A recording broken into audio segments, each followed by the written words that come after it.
તો જૂનાગઢમાં શિવરાત્રીના મેળાની રંગત જામી છે। ભજન, ભોજન અને ભક્તિનો ત્રિવેણી સંગમ અહીં રચાયો છે। ગિરનાર ખાતે દર વર્ષની જેમ આ વખતે પણ શિવરાત્રીના મેળાનું ભવ્ય આયોજન કરવામાં આવ્યું છે। આ વખતે રાજ્ય સરકારે શિવરાત્રીના મેળાને મિની કુંભ મેળાનો દરજ્જો આપવામાં આવ્યો છે।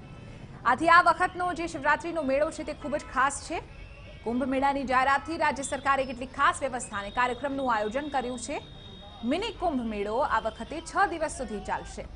આ વખતે ગિરનાર ખાતે શિવરાત્રીનો મેળો 4 માર્ચ સુધી યોજાશે અને સાથે જ મિની કુંભ મેળામાં 15 કરોડથી પણ વધુ રૂપિયાનો ખર્ચ રાજ્ય સરકાર તરફથી થયો છે। આ મિની કુંભ મેળામાં વ્યવસ્થાની વાત કરવામાં આવે તો અહીં જે તમામ શ્રદ્ધાળુઓ પહોંચે છે તેમના માટે વધુ સંખ્યામાં બસ ફાળવણી કરવામાં આવી છે। મિની કુંભમાં લાઇટ અને સાઉન્ડ શોનું આયોજન કરવામાં આવ્યું છે। તો ઇન્ટેલિજન્સ બ્યુરોના ઇનપુટને લઈને સુરક્ષા વ્યવસ્થા પણ સઘન થઈ છે। પોલીસ દ્વારા વાહનોની પણ તપાસ અહીં કરવામાં આવી રહી છે।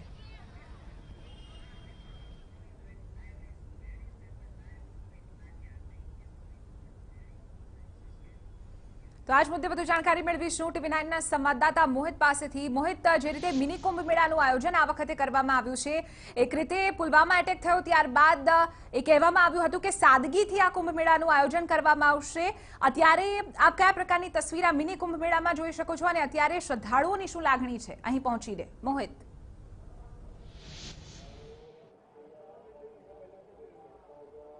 ચિત્રા, ભજન, ભોજન અને ભક્તિનો ત્રિવેણી સંગમ એટલે મહાશિવરાત્રીનો જૂનાગઢનો ભવનાથનો મેળો અને અત્યારે જે પ્રકારે આવતીકાલે મહાશિવરાત્રી છે ને તે પહેલા ભક્તોમાં અનેરો ઉત્સાહ જોવા મળી રહ્યો છે। ચિત્રા, હું આપને સીધા દ્રશ્યો બતાવવા માંગીશ। ગરવા ગિરનારના દ્રશ્યો છે કે જે TV9ની સ્ક્રીન પર જોઈ શકાય છે અને તેની બિલકુલ તદ્દન બાજુમાં જે ભગવાન ભવનાથનું ભવ્ય મંદિર આવેલું છે કે જ્યાંની પણ સુરક્ષામાં વધારો કરી દેવામાં આવ્યો છે અને અત્યારે મોટી સંખ્યામાં શ્રદ્ધાળુઓ અહીં ઉમટી પડ્યા છે। આપ જે TV9ની સ્ક્રીન પર અત્યારે જે દ્રશ્યો જોઈ રહ્યા છો કે અત્યારે ભજન, ભોજન અને ભક્તિનો ત્રિવેણી સંગમ છે તે અહીં જોવા મળ્યું છે। અત્યાર સુધીમાં 5 લાખથી વધુ લોકોએ આ ભવનાથના મેળાનો લાભ લઈ ચૂક્યા છે ને આવતીકાલ સાંજ સુધીમાં કે જ્યારે રાત્રે 12 વાગ્યે નાગા બાવા સાધુઓની જે ભવ્ય રવેડી અહીંથી નીકળશે તે પહેલા 10 થી 12 લાખ લોકો આ ભવ્ય મેળાનો લાભ લેશે તેવું સ્પષ્ટપણે લાગી રહ્યું છે। જે રીતે આપે કહ્યું એમ કે જે ઇન્ટેલિજન્સ બ્યુરોએ જે શક્યતા વ્યક્ત કરી છે અને એલર્ટ આપ્યું છે તેને જોતા પોલીસ બંદોબસ્ત પણ અહીં વધારી દેવામાં આવ્યું છે। મારી સાથે અમારા સહયોગી મહેન્દ્ર બગડા છે, આપણે તેની સાથે વાત કરીશું। મહેન્દ્ર, શું કહેશો કઈ પ્રકારની સુરક્ષા આખા મેળામાં રાખવામાં છે, મિની કુંભનો દરજ્જો આપવામાં આવ્યો છે ત્યારે? મોહિત, જે રીતે પુલવામા કાંડ બન્યો અને ત્યારબાદ સિક્યુરિટી એલર્ટ ખૂબ હાઈ રાખી દેવામાં આવ્યું છે। ખાસ કરીને છેલ્લા 2 વર્ષની સરખામણીમાં લગભગ 6 જિલ્લાની પોલીસ બોલાવી લેવામાં આવી છે। SRPની કુમક પણ લગાડી દેવામાં આવી છે। આ ઉપરાંત જે ઉચ્ચ અધિકારીઓ છે, SP કક્ષાના, DYSP કક્ષાના લોકો અહીં ઠેર ઠેર જોવા મળી રહ્યા છે। હોમગાર્ડ, ગ્રામ રક્ષક દળ, સ્વયંસેવકો, ખૂબ મોટી સંખ્યામાં પોલીસ કાફલો રાખવામાં આવ્યો છે। આ ઉપરાંત જે ચેકિંગની જે પ્રક્રિયા હતી એ ખૂબ વધારી દેવામાં છે। સામાન્ય રીતે ભવનાથમાં સમગ્ર ગુજરાત, સૌરાષ્ટ્ર, દેશ વિદેશના લોકો આવતા હોય છે, સામાન્ય માણસો પણ આવતા હોય છે અને અહીં પોતાનો સામાન સાથે લાવવાની પણ એક પરંપરા રહી છે કે જે રવાડીઓ આવે છે, જે લોકો અહીં અન્નક્ષેત્રો ચલાવે છે, એમનો પણ ખૂબ મોટી સંખ્યામાં સામાન આવે છે, એમને પણ ખૂબ ચકાસવામાં આવી રહ્યું છે। આ ઉપરાંત બોમ્બ ડિસ્પોઝલ સ્કોડ છે, નાનામાં નાની બાબતની ચકાસણી અને જેની મહેનત કરવામાં આવી રહી છે કે એક પણ દુર્ઘટના ન બને। 108ની ટીમ અહીં મુસ્તેદ રાખવામાં આવી છે। 7 થી વધારે જગ્યાએ મેડિકલ કેમ્પ ઊભા કરવામાં આવ્યા છે।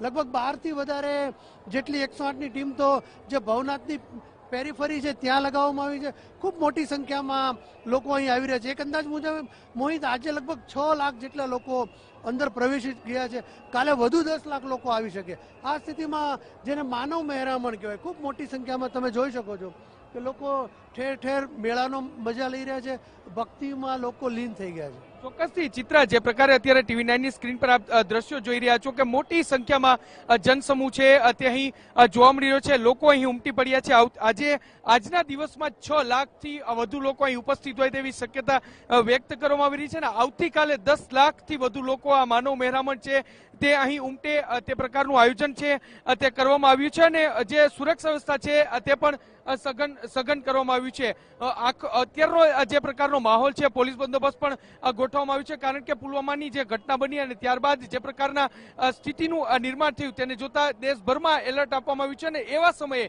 કે જ્યાં લાખોની સંખ્યામાં લોકો ઉપસ્થિત થતા હોય ત્યારે સ્વાભાવિક છે કે સુરક્ષા વ્યવસ્થા છે તે એલર્ટ કરવામાં આપવી પડે.